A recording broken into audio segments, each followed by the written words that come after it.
Soyez les bienvenus. Mais avant de commencer, n'oubliez pas de vous abonner et d'appuyer sur la cloche de notification pour ne rater aucune de nos prochaines vidéos. Je voudrais ici, à travers vous, entretenir les Maliens et pourquoi pas les Africains sur la situation réelle du Mali. Je vous avais dit ce jour-là qu'en réalité nous avons un devoir vis-à-vis de vous. En Bamana, on dit que chaque homme veut avoir un fils qui fait mieux que lui. La situation du Mali était désespérée. Et je sais que chacun d'entre vous, du fond de sa maison, vivait mal la situation du Mali. Mais que pouvait-il faire? Il a donné tout ce qu'il pouvait au Mali. Et Dieu a fait qu'en 2020-2021, le peuple malien a dit ça suffit. Et toujours par la grâce de Dieu, Moné Bodéon sera la Malilawa. Il y a eu des hommes qui sont venus comme Moné Bo Aoula. Ce que vous ne pouvez pas faire, c'est que vos prières, vos bénédictions ont abouti. C'est ce que moi je pense. Parce que la situation sécuritaire du Mali était devenue insupportable. Les efforts, tout ce que le peuple a fait, tout ce que vous avez donné pendant que vous travaillez, a été réduit à néant. On nous rabâchait les oreilles avec des discours, avec des sorties télévisées, plus ou moins arrogantes les unes que les autres, dont l'objectif final était d'endormir les Maliens, de les anesthésier pendant des années, 5 ans, 10 ans, 20 ans, en attendant le réveil brutal lorsqu'on ne pourra plus rien réparer. La division de notre pays. Historiquement, le gouvernement a tout fait. Actuellement, dans ce que les travailleurs demandent, je viens de vous parler de l'augmentation de près de 300 milliards de revenus des Maliens. Au moment même où on nous a privés de près de 600 milliards d'appui de l'étranger. Mais nous avons équipé notre armée, comme Monebo Aoula, le gouvernement, le président, le ministre de la Défense, les chefs militaires. Ils ont équipé, grâce à votre soutien, notre armée en 9 mois, plus que les 30-40 dernières années réunies. Le résultat, c'est quoi? C'est qu'on a commencé à faire une lecture normale de ce qui se passe au nord. En réalité, quand la rébellion a commencé le 28 juin 1990, mais c'est certains d'entre vous, des retraités aujourd'hui, c'est-à-dire des agents, comment on les appelle, les commandants, les chefs d'arrondissement. Beaucoup d'entre eux sont à la retraite aujourd'hui. D'autres ne sont pas là. C'est avec eux que la destruction du Mali a commencé. On a commencé à s'attaquer au symbole de l'État. 28 juin 1990. Le chef d'arrondissement de Tidermen, on l'a égorgé. On a égorgé son épouse qui était enceinte. On a égorgé les prisonniers. On a égorgé les militaires. Le lendemain, on est venu tomber sur des gendarmes qui dormaient, on les a tous assassinés. Donc, ça a commencé chez nous par des actes terroristes. Et c'est la même personne qui continue à terroriser les Maliens. Mais on a fait une lecture erronée. En ce moment, l'armée, en 3 mois, a réduit la rébellion. Ce que beaucoup de Maliens ne savent pas, c'est qu'avant le changement de régime, le chef rebelle et ses amis étaient là à Bamako. Ils ont été reçus dans des villas ici. On les a fait promener dans le Mali. Et chacun a choisi ce qu'il veut faire au Mali. Certains ont demandé des champs, d'autres ont demandé des voitures de transport pour quitter définitivement la rébellion. Et ils ont dit que tous ceux qui restaient en vie parmi eux, c'était 200 à 240. Ils devaient être tous cantonnés. Et à la suite de tests, ceux qui étaient aptes devaient regagner l'armée. Ceux qui n'étaient pas aptes, on devait leur apprendre des professions. Et le chef d'état-major général de l'armée, le colonel Ousmane Koulibaly, devait être à Gao pour superviser le cantonnement le 28 mars 1991. Ça n'a jamais eu lieu. De 240, ils ont fait balader les autorités maliennes pour venir dire à la suite de la signature du pacte national qui sont 3600. Après, on a intégré 2500 rebelles dans une armée de 7500. 25%. On n'a jamais vu ça dans un pays. On a intégré tous les ressortissants du Nord qui avaient des diplômes. Arabes, Soreil, Tamashek. Sans concours. Alors que les autres Maliens devaient faire les concours. On a intégré, donné des grades de colonel à des gens qui ne savaient ni lire ni écrire. Qui ne savaient même pas faire des grands plans stratégiques. Les Maliens ont accepté tout ça parce que pour eux, la paix n'a pas de prix. Mais qu'est-ce qu'on a continué à dire? Continuer à amadouer. Le chef de l'État lui-même, le 22 avril 1994, il dit que la révolte les rébellions des populations du Nord est d'ordre démocratique. Ça, c'est un discours tenu le 22 avril 1994. Les populations du Nord n'ont jamais demandé, ne se sont jamais révoltées. Ce n'est pas une révolution des populations du Nord. C'est venu de l'extérieur.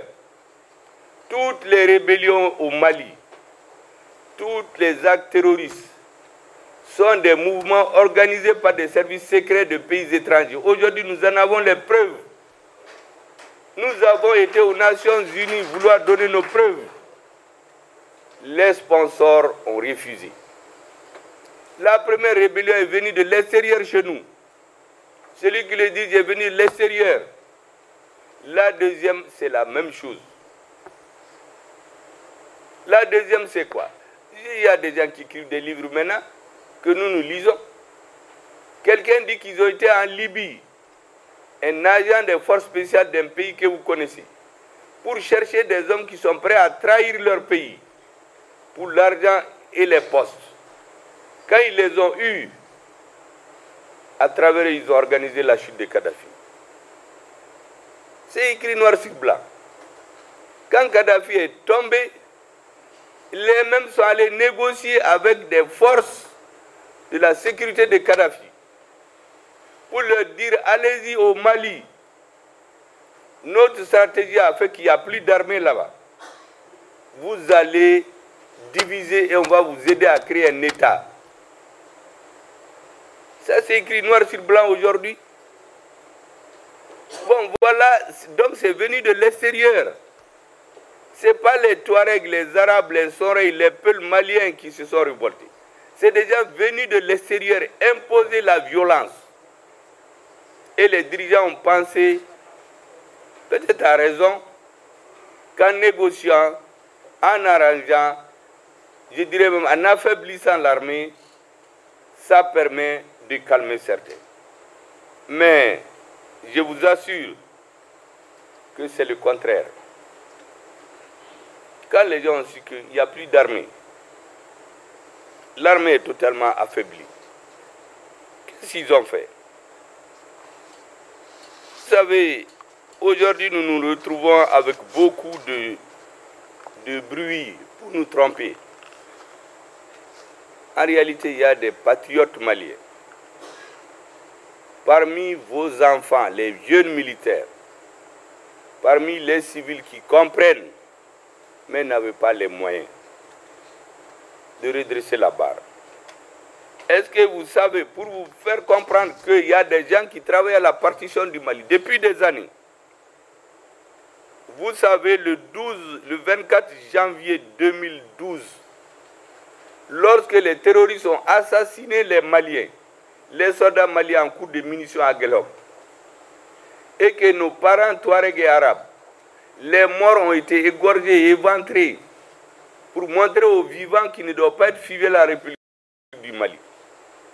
Les autres d'une balle dans la tête, des crimes de guerre.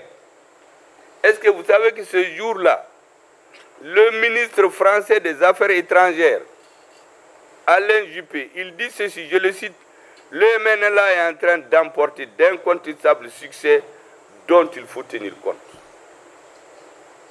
Pendant qu'on commettait des crimes de guerre. Ça n'a pas suffi.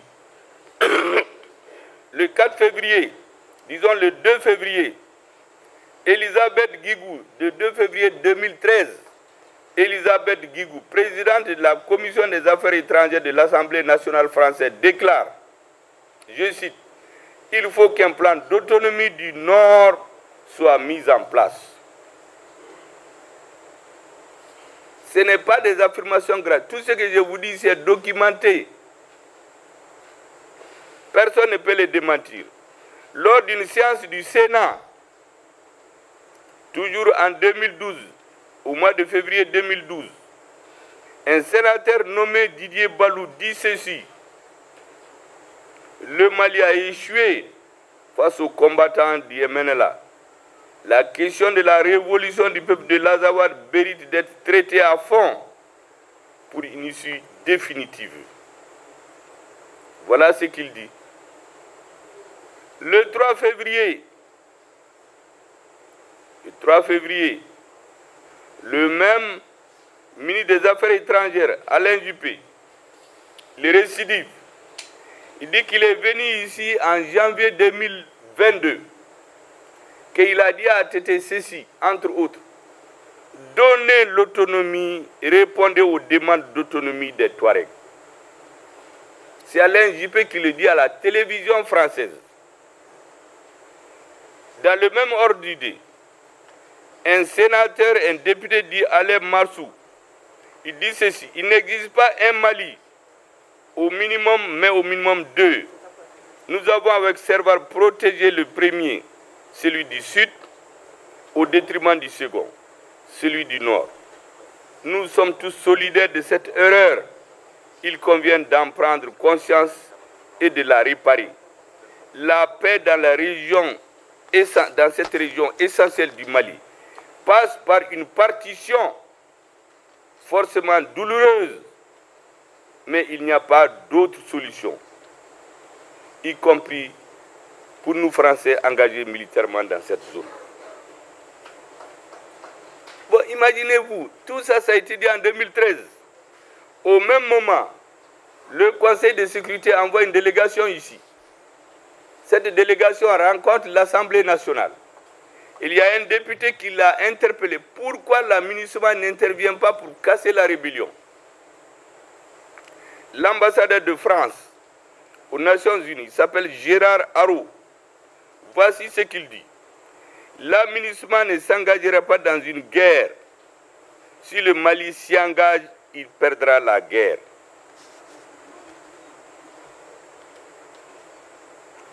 Le même moment, en 2014, notre gouvernement fait un voyage hasardeux à Kidal, où on tue les gouverneurs, on tue les préfets, on fait perdre notre armée.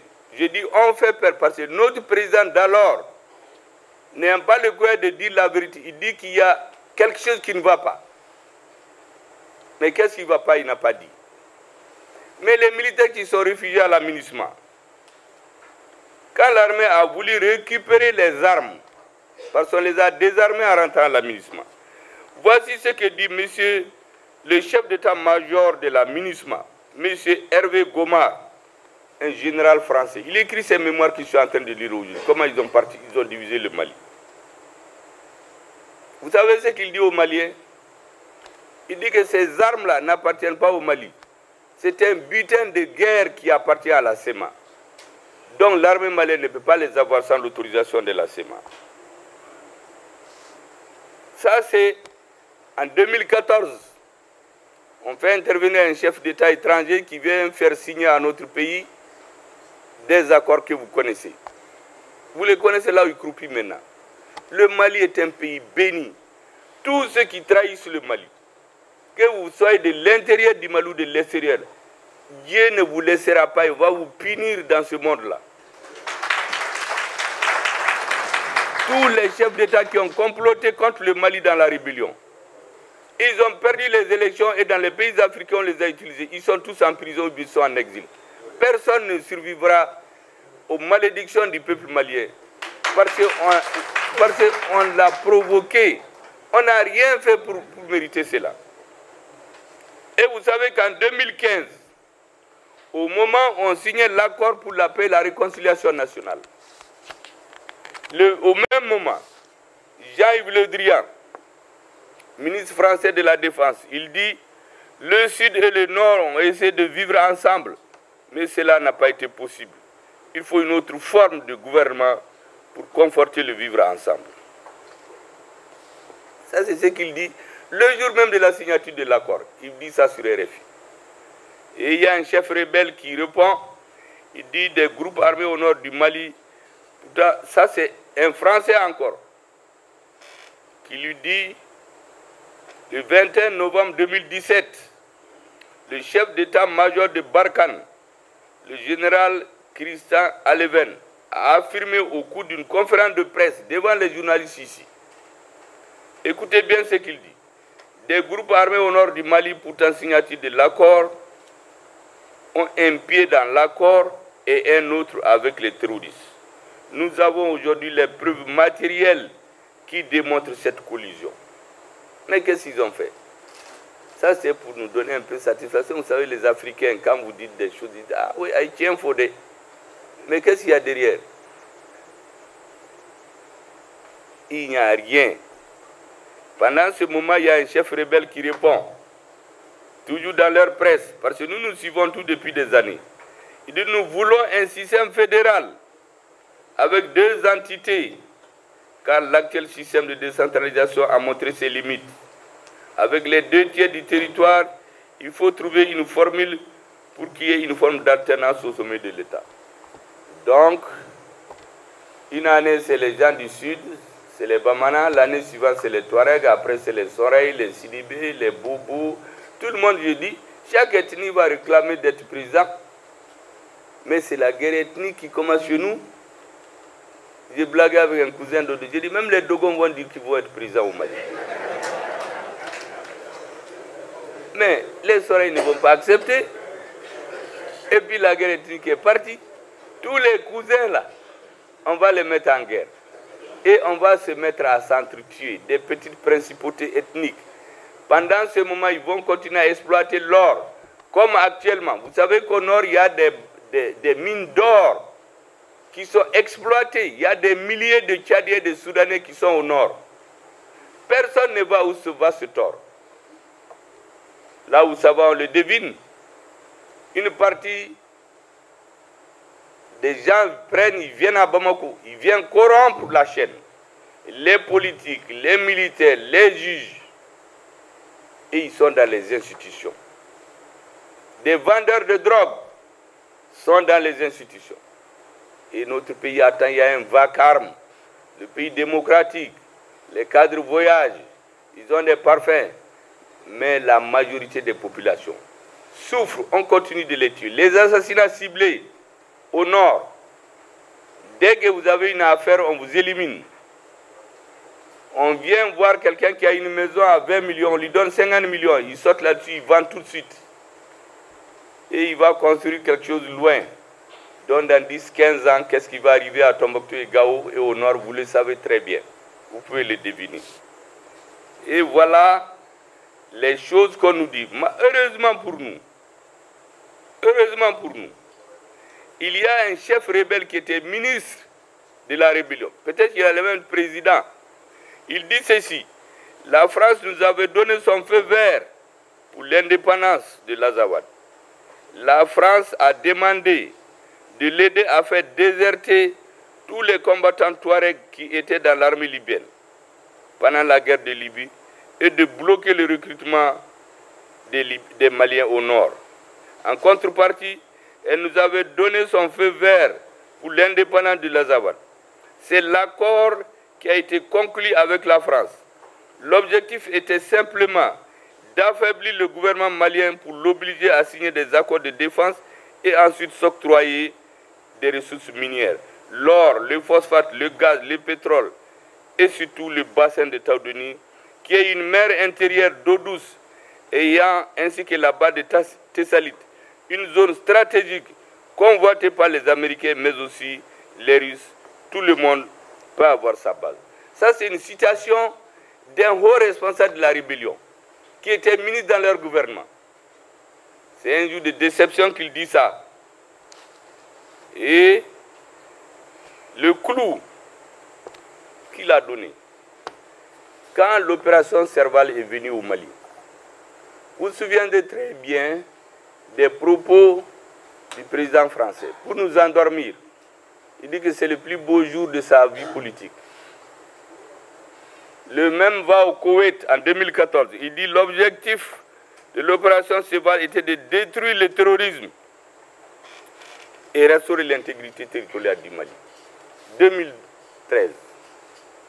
En 2027 ans après, le terrorisme qui était confiné au nord a envahi 80% du territoire malien, a envahi le Burkina, a commencé à descendre vers l'ouest. L'autorité du Mali, c'est eux qui ont empêché à l'armée malienne de rentrer. Et les Monembo Déon qu'on a aujourd'hui à la tête de l'État, certains d'entre eux étaient là-bas. Les ministres, les présidents, les ministres de la Défense, le patron du CNT, le président, c'était des hommes qui ont fait la moitié de leur vie au nord, en train de se battre. Ils ont tout vu, ils ont tout vécu, ils ont vu les trahisons, les doubles jeux. Et il y a des politiques ici qui se plaisaient à se moquer de notre armée. Vous savez, quand l'armée voulait rentrer en EFIS, quand on a voulu l'empêcher, les militaires maliens ont dit que même s'ils doivent mourir, ils vont rentrer. Est-ce que vous savez qu'on a manipulé une politique de Bamako à partir de l'Europe pour qu'ils donnent des ordres à l'armée malienne de ne pas rentrer à Kidal?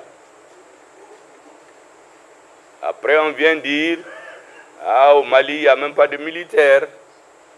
Ils sont bons pour les coups d'État et les défilés. Au Mali, dès que vous tirez, ils fuient. Et notre pays s'est retrouvé dans la situation suivante. Je vais vous expliquer. Un mur qui veut tomber. Ça, c'est le Mali. Il y a quelqu'un qui vient tenir par les deux mains pour que le Mali ne tombe pas. Mais il a sa culotte qui n'est pas bien attachée. Et il y a des gens qui se moquent de lui derrière, qui tirent la culotte pour qu'on voit ce qu'il y a derrière. Les militaires maliens se trouvaient dans cette situation. Ou bien ils tiennent le mur, ils laissent enlever la culotte, ou ils laissent le mur, ils gardent sa culotte. Les militaires maliens ont préféré laisser la culotte et garder le mur, que le Mali ne tombe pas. Et le Mali n'est pas tombé. On a détruit l'armée de l'air. C'est ce qui me fait dire aux gens que l'armée de l'air est tombée par terre. Et l'armée de terre a foutu le camp en l'air. Il n'y avait plus rien. Un pays vaste comme le Mali, aussi longtemps qu'il n'y avait pas la suprématie dans les airs, il était impossible de gagner la bataille. Les avions nous les refusaient. Je donnais souvent le cas de Ndeliman aux gens. C'est un exemple illustratif, il y en a beaucoup. La MINUSMA finance une base militaire. Barkhane construit la base militaire. Et on a oublié de faire un forage. Donc les militaires maliens sortent, sont obligés, tout le monde sait qu'on n'a pas besoin d'aller à l'école pour savoir, à fortiori un ingénieur, pour savoir que dans le désert, le premier besoin de l'homme c'est l'eau. D'ailleurs, à tout moment, même au sud, partout le premier besoin de l'homme c'est l'eau. Les militaires maliens sont obligés de sortir pour aller chercher des puits dans les hameaux. Les terroristes les scrutent. Un jour, 3 militaires viennent dans un puits, puiser de l'eau. Les terroristes viennent en centaines, ils les tuent tous.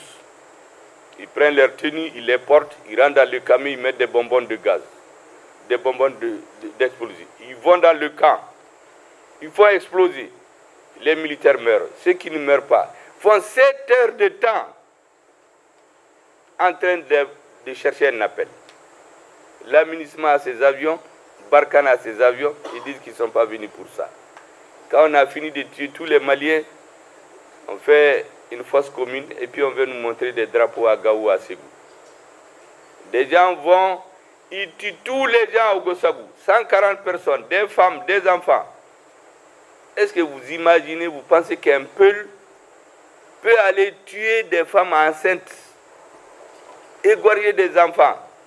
Est-ce qu'un Dogon peut le faire malien? S'il n'est pas drogué ou bien il est venu d'ailleurs, il a un autre objectif. Il n'y a rien, le président va, il pleure, il menace le chef d'état-major, tout le monde tremble et on attend la prochaine fois. Un jour on est à la télé, on voit le président, il nous dit, bon, on a des hélicoptères maintenant. On se rend compte de quoi? Le Mali a commandé 6. Il y a des hommes, des dirigeants qui se sont organisés pour détourner l'argent des 4. Les 2, c'est des vieux hélicoptères achetés au Mali qui appartiennent à des étrangers. On les a repeints pour vendre au Mali au neuf. Et l'armée n'avait rien. On continue à tuer les militaires et d'autres se moquaient de nos militaires. Au de Banabi. Comme j'ai dit, les monobodéons là, ça fait rire les gens. Ou Nana, on s'est équipé militairement sans faire du bruit de façon intelligente. Et on applique l'accord de façon intelligente. Les Touaregs et les Arabes du Nord n'ont rien demandé à personne. C'est des mouvements terroristes financés par des services spéciaux de certains pays qui viennent terroriser nos citoyens arabes et autres pour les âmes. C'est comme au centre, les peuples comme on les a eu. Parce que vous savez, le peuple a cette grande capacité d'oubli. Et les autres comptent sur ça. Est-ce que vous savez que 2015, 14, 15, début 2016, c'est les Peuls qu'on tuait partout. Tous les chefs traditionnels Peuls, les marabouts Peuls, on les fait des assassinats ciblés jusqu'à terroriser les Peuls. Quand ils se sont recroquevillés sur eux-mêmes, maintenant on va dans les hameaux, on met du feu dans les hameaux d'Ogon et on fait semblant de se cacher sur les Peuls. Le sang coule une fois, 2 fois, c'est du poison. Le pouvoir fait quoi? Il sous-traite la sécurité. Tout pouvoir qui sous-traite la sécurité va le regretter, tôt ou tard. Certains l'ont essayé au nord, on a armé certains Touaregs contre d'autres pour des raisons politiques. Parce qu'ils n'ont pas voulu voter pour eux. On a donné des armes à ceux qui ont voté pour eux. Est-ce que vous savez qu'au nord, il y a un député qui avait été élu avec 80% des suffrages? Combien de votants il y a eu là-bas? 5 votants dans le cercle. Sur les 5, il y a un qui a voté contre lui et 4 votants en sa faveur, dans lui-même. Donc 3 personnes ont voté. Le monsieur a siégé dans les institutions de la République pendant des années. Continue à narguer le Mali. Et c'est pour cela que moi j'ai félicité le président du Conseil national de transition et tous les membres d'avoir sanctionné ces pratiques. On ne peut pas être en train de prendre l'argent du Mali et combiner avec les terroristes. Or, certains sont dans ça. C'est pourquoi j'ai dit, il n'est plus question que le Mali engraisse ses ennemis. J'ai abrogé ce décret-là qui donnait des primes à des gens qui sont plus payés que le président de la transition. Et ils étaient dans les réunions, 2, 3, 4 salaires, 2 millions, 1 million. Mais ça, c'est quoi ça? Le décret, il est abrogé. Maintenant, il y a des Touaregs et des Arabes qui sont fidèles à la République du Mali. Ils ont l'impression qu'ils sont délaissés. J'ai dit aux Sonraï, aux Touaregs, aux Arabes, aux Peuls, d'aller régler leurs problèmes avec le ministre de la Réconciliation. Seuls les militaires vont nous donner la liste de ceux qui ont droit à cette prime-là. Et j'étais content l'autre jour de voir à la télé le ministre de la Réconciliation recevoir les mouvements signataires, les les patriotes, ceux qui sont proches du Mali, ce n'est qu'eux qui donneront la liste. Sans la liste venue des militaires, là, personne n'aura de primes encore. Comme je dis, on ne va pas engraisser des gens qui vont nous tuer du jour au lendemain. Mais non, ceux qui aiment le Mali, on va les aider comme on peut. Et cette histoire de prendre 3-4 salaires là, ça c'est terminé. Vous êtes des retraités, vous avez travaillé souvent 40-50 ans, vous avez votre maigre salaire, et sur l'argent du pays, il y a un individu qui a 3-4 salaires. Il se retrouve à 4 millions par mois, il dort, il se lève tous les matins, parce que lui, il est dans les mouvements rebelles. Mais ça, c'est terminé. Maintenant, le clou, je vais finir par ça. Vous savez, lorsque on a créé à l'insu du peuple malien l'opération Barkhane, parce que beaucoup ne savent pas que le Mali a autorisé Serval, il y a une lettre qui n'a pas été respectée. Mais Barkhane, c'est venu comme ça. C'est pourquoi je dis que c'est à l'insu du peuple malien. Takuba, c'est à l'insu du peuple malien. G5 Sahel, c'est à l'insu du peuple malien. On se lève seulement, on attend dans les médias que le président français a décidé que, quand il est allé à l'OTAN, on lui a dit, mais G5 Sahel, est-ce qu'ils ont une base légale? Mais il n'y en avait pas. C'est pourquoi il est sorti pour menacer les présidents de venir à Pau signer. Il les a menacés, ils ont tous couru pour aller signer. C'est à partir de ce moment qu'il a une base légale, c'est-à-dire a posteriori.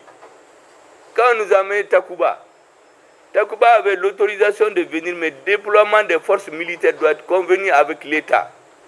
C'est comme si quelqu'un vous invite en Europe. Il vous faut après le visa. Et les gens se sont réveillés, ils sont venus à Menaka. Beaucoup de pays européens voulaient transformer Menaka en un lieu d'entraînement des forces spéciales. Le gouvernement de transition de la rectification, je dis, leur a demandé, mais où est votre visa? Visa tout boulot, quand ils ont l'autorisation depuis l'ancien président. Mais on dit ça, c'est l'autorisation, mais le visa, vous ne l'avez pas. Mais on leur a dit de rentrer chez eux. Ils ont voulu faire du bruit. Nous, on les a renvoyés. Personne ne va sur nos territoires sans visa. Takuba, Tara, Foy, Moboala. G5 Sahel. On dit G5 Sahel, Burkina, Niger, Tchad, Mali, Mauritanie. Et notre tour arrive pour présider. C'est un pays européen qui dit qu'on ne va pas au Mali. On dit, mais ça, c'est quoi ça? Mais si c'est ça, si on appartient à nous-mêmes, Ayata Kata, Bonkuna, Ayata Kata, Munde Bora, chez Mouliga Bafankam, Takuba Tara, G5 Sahel Tara, Serval Fanatara. Serval, je vais vous dire, lorsque Serval s'est transformé en Barkhane à l'insu des Maliens, je vais vous dire, c'est que le général, le patron des forces armées françaises, quand la base de Barkhane s'est installée à Faya-Largeau, au Tchad, il est venu faire le tour des troupes. Vous savez ce qu'il leur a dit à la fin? Il leur a dit que nous étions venus ici il y a 100 ans. On nous a renvoyés d'ici il y a 60 ans. Maintenant que nous sommes revenus là, c'est pour 100 ans. C'est ce qu'il a dit à ses soldats. Donc il n'y a que nous les Africains qui ne comprenons pas ce qui se passe chez nous. On vient étendre le terrorisme, les Maliens sont là, les cadres voyagent, ils dansent, ils ont des doubles 4 nationalités. Comme je dis, certains quand ils se baissent derrière la nationalité qui tombe là, ils cachent les autres par celles dont ils ont besoin. Et ils se retrouvent dans les gouvernements. 3-4 nationalités. Mais ça, c'est quoi ça? Est-ce que pour servir un pays, il faut être seulement président? On peut rendre service à un pays sans être président. Mais président d'un pays, 2, 3, 4 nationalités. Mais ça, c'est quoi ça? C'est en Afrique qu'on a vu des choses comme ça. Et on étend le terrorisme. Ça quitte le Mali. Celui du Burkina qui a voulu le faire pour leur compte. Je vous ai dit ce que Dieu a décidé. Celui de Mauritanie qui a voulu le faire aussi, Dieu s'est occupé de lui. Le terrorisme s'est répandu maintenant, Côte d'Ivoire, Togo, Bénin, Ghana. Et l'autre, j'entends le ministre des Affaires étrangères de l'Union européenne dire qu'ils sont allés donner au Ghana pour 600 millions d'euros de matériel militaire pour lutter contre le terrorisme. Mais le terrorisme, c'était au nord du Mali quand vous étiez venus. Et puis pourquoi vous ne donnez pas ces 600 millions d'euros au Ghana pour faire des routes, pour développer? Mais c'est pour acheter des armes. Est-ce que les Africains comprennent? La réalité, c'est prévu dans 15, 20, 30 ans. Après que tous les dirigeants corrompus là ont quitté la scène, certains sont même morts, les Africains vont se mettre dans des guerres ethniques. Entre les ethnies, des principautés ethniques vont se tuer comme dans l'Est de la RDC. Pendant ce moment, les sociétés minières vont venir tout exploiter. Comme je vous dis, actuellement, il y a des sociétés qui exploitent l'or au Mali. Des milliers de Tchadiens et de Sénégalais sont là. Pas de Sénégalais, mais des Soudanais sont là. Ils exploitent l'or. Où va l'or? Les Maliens ne savent pas. Nous, on est en train de parler seulement de terrorisme. Mais il y a des avions qui viennent atterrir, qui vont avec ce qu'ils savent. On ne sait même pas. Mais ils viennent, ils font ce qu'ils veulent. Aujourd'hui, nous avons dit que personne ne va survoler notre territoire sans notre autorisation. Ni nana, on te fait retourner ou bien on te fait descendre. Mais avant, des avions venaient. Quand l'aéroport leur demande où est-ce que vous allez, ils éteignent le transpondeur. Ils viennent descendre au Mali, ils font ce qu'ils veulent. Ils s'envolent, ils s'envolent. Ça, c'est fini aujourd'hui. Tu viens chez nous, là, on te fait descendre. Et puis tu t'expliques. Si tu n'arrives pas à t'expliquer, là, on te met à la disposition de la justice. Je voulais vraiment vous expliquer ça. Ça a été long, mais les Maliens ne comprennent pas ce qui se passe. Les Africains ne comprennent pas. Ce discours-là, ce n'est pas seulement aux Maliens, c'est pour les Africains. Tous ces pays ont dit qu'il y a le terrorisme, là, il n'y a rien. C'est fabriqué chez eux. C'est une forme de nous coloniser encore. Vous avez la RDC depuis 2018. Les Nations Unies ont pris une résolution pour qu'ils quittent la RDC, la MONUSCO. Mais ils sont là-bas encore. Motayoroshi. Nous avons dit départ sans délai. Les gens ont négocié 6 mois. Et à la fin des 6 mois, là, au Betaga, ils ont dit qu'on n'osera pas le faire. Nous, on sait ce qui se dit dans les coulisses. Notre président, notre ministre de la Défense, nos chefs militaires, les soldats sur le terrain qui sont dans le soleil, dans la faim, ils se battent dans la poussière. Ils ont dit qu'avec l'appui du peuple malien, au Betaga, le 31 décembre, ils vont quitter notre pays. Et les Maliens doivent savoir, prenez votre destin en main. Personne ne viendra vous faire votre bonheur. On nous habitue à la jouissance, à la danse, à la consommation, mais le fond, c'est pour nous dominer. C'est ce que les Maliens ont refusé. C'est pour cela que là, toute l'Afrique est en train de vous regarder. Aujourd'hui, nous sommes fiers. Les Monobodons là sont fiers de sortir de vous. Et vous, vous êtes sortis de Sonia Alibert, de Askia Mohamed, de Firoun, de Babemba, des autres. Le Mali est un peuple réfractaire à la suggestion. Et c'est au Mali que le colonialisme a eu plus de problèmes. Dans certains pays, ils les ont colonisés en 6 mois, 1 an. Mais chez nous, 38 ans de guerre. Du 22 septembre 1878 à Caille, à la bataille de Sabousouri, au 16 mai 1916, avec la bataille d'Andramboka. 38 ans. Pendant les 38 ans, personne n'a accepté la soumission. Il y a toujours des révoltes. Les Touaregs, les Bobos, les Bella, les Sénoufous, ils n'ont jamais eu la paix dans notre pays. C'est pourquoi j'ai dit, un invité, on a causé, il m'a dit, et on a convenu. Le colonialisme, il s'est ancré en Afrique. Son tombeau sera en Afrique. C'est l'Afrique le berceau de l'humanité. C'est l'Afrique le tombeau du colonialisme. Et c'est pourquoi les Maliens, vous ne devez pas baisser les bras. Nous n'avons aucun ennemi. Il y a des milliers de Français qui sont avec le Mali. Les Maliens qui vivent en France, c'est nos compatriotes. Ils vivent, ils travaillent. Ils enrichissent la France et nous aussi. Est-ce qu'un gouvernement responsable va se mettre contre la France comme ça? Jamais. Mais ce que les Maliens n'acceptent plus, c'est de recevoir des injonctions, des ordres pour nous dire ce qu'on doit faire.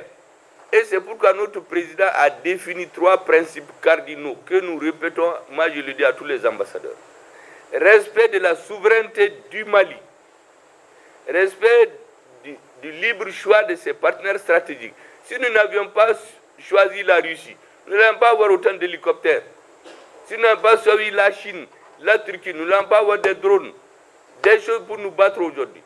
Et j'ai dit que le troisième principe du président, il nous a édicté, et ça doit être connu de tous les Maliens, c'est défendre de façon obstinée les intérêts du peuple malien. Aujourd'hui, nous sommes en train de découvrir des centaines de milliards qu'on a donnés à des individus, pas de faux contrats.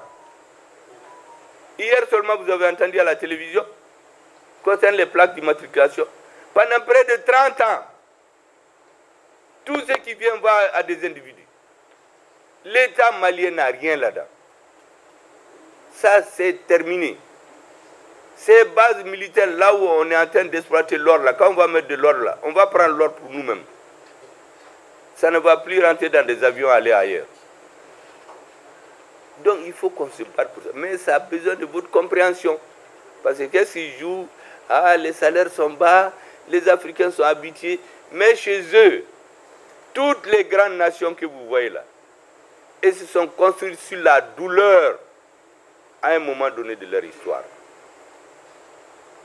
Elles sont construites sur le modèle de l'organisation militaire, le travail, la discipline. Mais quand ils viennent chez nous, on dénigre l'armée, on dénigre les militaires. Mais chez eux, les deux grands hommes les plus illustres de la France, c'est Napoléon et De Gaulle, ce n'est pas des militaires. Les autres nations, quand c'est chaud, ils portent des tenues militaires. Churchill, c'est devenu un militaire. Les États-Unis, leur premier président, c'est Washington. C'était un président. Mais chez nous, on dénigre. Ça, c'est travailler le cerveau des intellectuels. Il faut que nous sortions de ça. Vous voyez le Radio France Internationale, BBC. Nous, quand on était petits, dès qu'on se réveille, on ouvre Radio Mali, les nouvelles. Même maintenant, là, quand un intellectuel se réveille, vous êtes tous là. Première chose, RFI, Abé Moufo. On ouvre la télé, on va sur France 24. Quand tu es dans un pays anglophone, tu vas sur BBC, sur CNN. Et au fil des années, ça formate la façon de penser, l'esprit, l'orientation. Et dans quelques générations, c'est fini. Mais au Mali, au début, les gens pensaient que si on ferme RFI et France 24, qu'ils vont mourir. Mais Machima Sao, on les a fermés. Tout le monde s'est habitué maintenant à trouver les informations ailleurs.